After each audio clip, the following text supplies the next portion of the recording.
Okay, ask for the guidance. Next step है mountain is you, Brianna Wiest के chapter 6 building a new future का। If you go in to this process with a laundry list of scary and a huge number of questions for your future self to answer करने के लिए, अगर तुम्हें बहुत सारे question, huge amount में question तुम प्रिपेयर करके उसके लिए रेडी होते हो और आंसर करने के लिए, तुम्हारा फ्यूचर सेल्फ कैसे लुक करेगा, कैसे तुम्हारा फ्यूचर सेल्फ क्रिएटेड होगा, उसके लिए you are probably going to end up bound by panic rather than being open to receiving powerful guidance। तुम एक पैनिक से बाउंड होगे पहले, रेदर देन कि जैसे रिसीव करते हैं हम ओपन हैं किसी पावरफुल गाइडेंस को रिसीव करने के लिए। Instead keep yourself open to whatever this person wants to share with you. Instead ये तुम अपने आप को ओपन रखो, वो फ्यूचर सेल्फ तुमसे कहना क्या चाहता है इसके लिए भी सुनो, इस बात को भी समझो कि वो फ्यूचर सेल्फ बताना क्या चाहता है तुम्हें।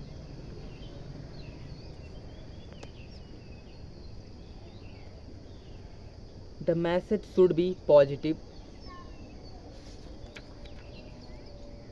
अपलिफ्टिंग, अफर्मिंग और हेल्पफुल होना चाहिए। यानी इस निगेटिव टाइप के थॉट्स, वो सब थॉट्स नहीं होने चाहिए, ये पॉजिटिव टाइप का थॉट्स हो, अपलिफ्टिंग हो जैसे कि, और अफर्मिंग हो और हेल्पफुल हो। अफर्मिंग मतलब पॉजिटिवली, मतलब कोई एक अफर्मेशन तुमने सुना होगा ना वर्ड्स, वो यूज करते हैं कि हाँ अफर्म कर रहे हैं, लाइक नहीं तो रेदर देन पूरा सराउंडिंग में सोसाइटी पर देखोगे तो हमेशा कोई ना कोई डाउनग्रेड करने के लिए तुम्हें रेडी ही होगा।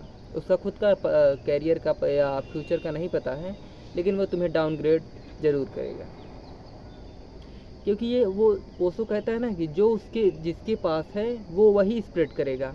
अगर किसी पर्सन के पास लव है तो लव स्प्रेड करेगा, किसी के पास हेट है तो हेट स्प्रेड करेगा। Even if they communicate something to you such as you need to let go of this relationship, it should be done in a way that is so calming and reaffirming that you are confident and peace with it। And like तुम अगर किसी relationship में हो और huge amount में तुम अपने future self से क्वेश्चनिंग कर रहे हो, उसका रिस्पॉन्ड ये आ रहा है कि तुम्हें ये लीव अप करना चाहिए रिलेशनशिप, तो तुम लीव अप भी कर सको, ये पॉइंट है इसका। और इतने रीअफर्मिंग रहो, कॉन्फिडेंट और पीस पॉइंट पे रहो पूरा का पूरा।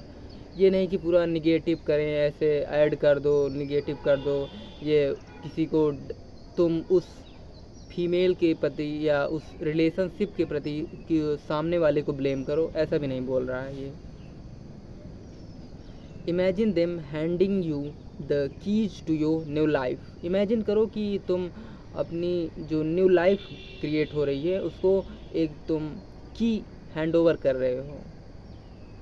Another powerful exercise using your future self is to imagine yourself now sitting down with yourself 3, 5 और इवन 7 ईयर एगो। इमेजिन करो, ये पास्ट को एक्सपीरियंस करने के लिए बोल रहा है। It has to be close enough that you can relate to this person, but far enough that you have changed। ये पूरा का पूरा रिलेट कर रहा है, लेकिन तुम्हें बोल रहा है कि तुम पास्ट में जाओ, 3 ईयर पास्ट में जा सकते हो, 5 ईयर जा सकते हो, 7 ईयर तक पास्ट में जाओ, फिर रिलेट करो कि तुम अभी तक कितना चेंज हुए हो। Imagine sitting down in a space you used to frequent or inhabit। What you are going to do now is hand them pieces of your current life and all of them information they will need to go from who they are then to who you are now। ये बोल रहा है कि तुम अपने what you are going to do now is hand them करो pieces of current life, यानी current life को उसे हैंड ओवर करो।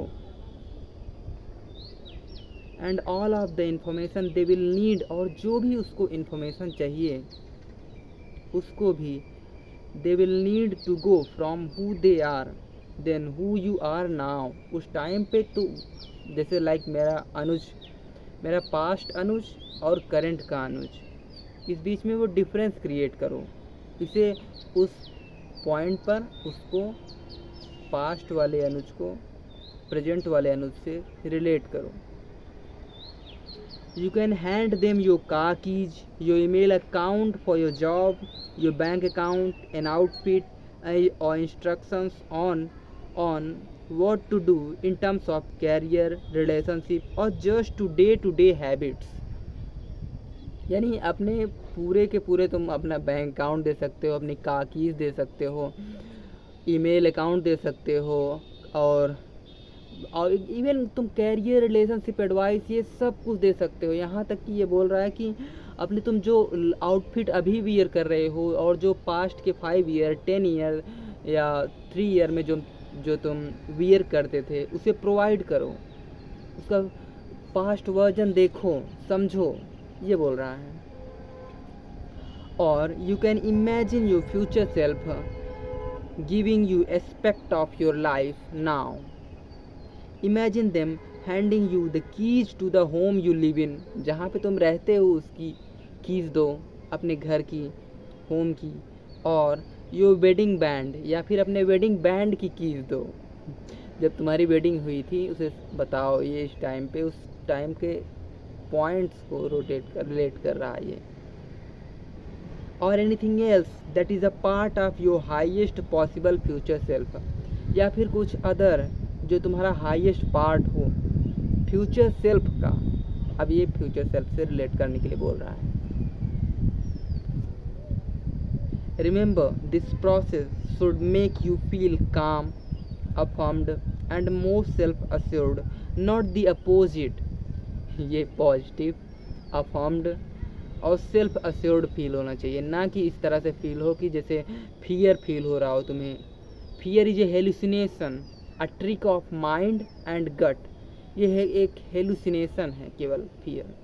Your future self can step in and remind you all of that is possible and empower you to live with certainty, clarity and grace. से empower करे कि तुम live up करो इस point इस तरह से। Releasing your past into the quantum field। Next topic, release कर रहे हो अपना पास्ट इन क्वांटम फील्ड, मतलब एक पॉइंट पे स्मॉल, जैसे एक क्वांटम में प्लैंक्स क्वांटम थ्योरी होती है ना कि लाइट के स्मॉल पैकेट्स के फॉर्म में रिलीज होते हैं, क्वांटा के फॉर्म में बहुत एनर्जी के पैकेट होते हैं वो। उसी तरह से बोल रहे हो अपने पास्ट को क्वांटम फील्ड में स्मॉल करके रिलीज करो। When something happens that scares you and then you do not ever get over the fear, you become traumatized। अगर तुम फियर से वापस नहीं आ पा रहे हो, रिटर्न नहीं कर पा रहे हो, तो तुम ट्रॉमेटाइज हो जाते हो।